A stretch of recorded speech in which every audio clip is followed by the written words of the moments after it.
Começo por dirigir uma palavra de reconhecimento aos relatores sombra e a todos os colegas pela intensa colaboração e diálogo. Sem isso, não teria sido possível produzirmos um relatório tão abrangente e equilibrado. O facto deste ser um relatório anual não transforma nem pode transformar num mero ritual. É um documento esperado por muitos que em todo o mundo veem os seus direitos violados e tantas vezes negados e olham para a União Europeia na expectativa de um sinal de alento. Ao longo deste relatório, comparando-o com os anteriores, verificamos que as melhorias são lentas e os desafios cada vez mais complexos. A ameaça global à democracia e ao Estado de Direito, resultante da combinação de fatores como o erguer do autoritarismo e do populismo, o aumento das desigualdades e da pobreza, o restringir do espaço da sociedade civil, o uso malévolo das tecnologias de informação e a interferência política por atores externos, interpelam-nos a cada instante. Quadro em que se pede à União Europeia uma ação cada vez mais orientada para o fortalecimento das instituições democráticas e dos processos eleitorais transparentes e credíveis, a luta contra as desigualdades e o apoio às organizações da sociedade civil. O combate às alterações climáticas e a defesa do ambiente e dos direitos humanos surgem cada vez mais interligados e exigem uma resposta assente no multilateralismo.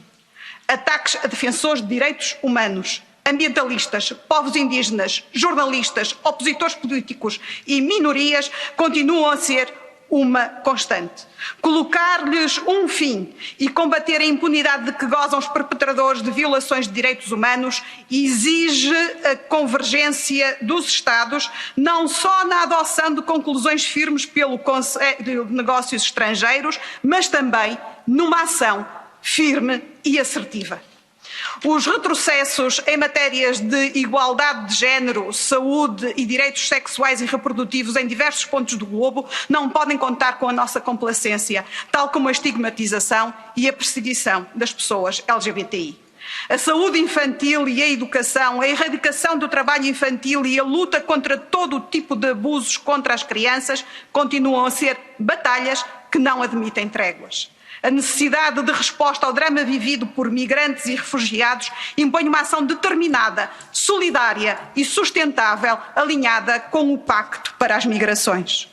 O aumento das tensões internacionais e o efeito da atividade de grupos armados não estatais e organizações terroristas no crescimento da violência são fontes de graves atropelos aos direitos humanos e requerem um cada vez maior esforço na cooperação para a paz e o desenvolvimento. Para vencermos estes e tantos outros desafios, é imperioso colocar os direitos humanos e a democracia e o Estado de Direito no coração da nossa política externa e no centro das políticas europeias.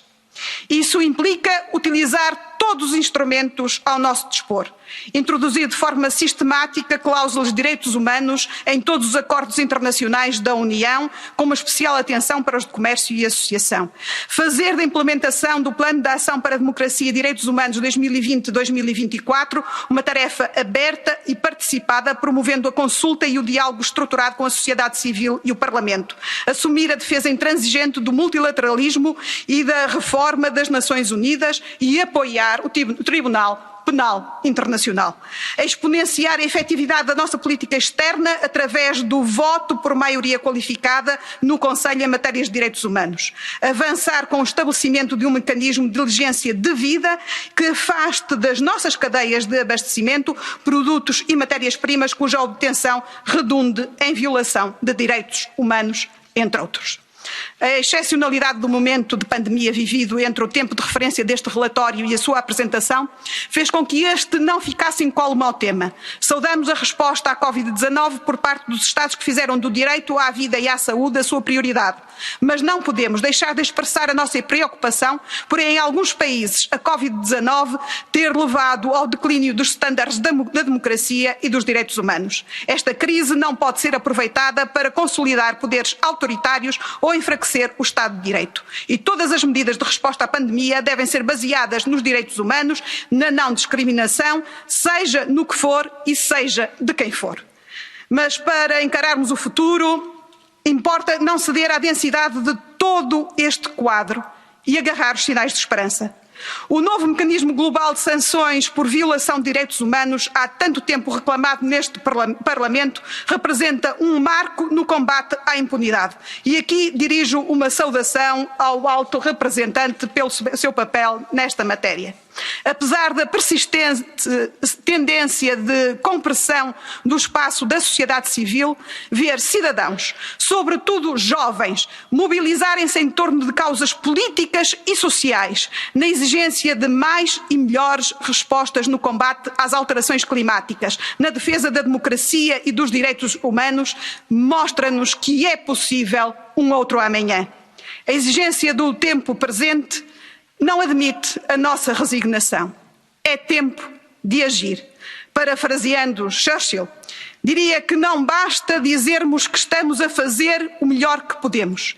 Temos de conseguir fazer o que é necessário.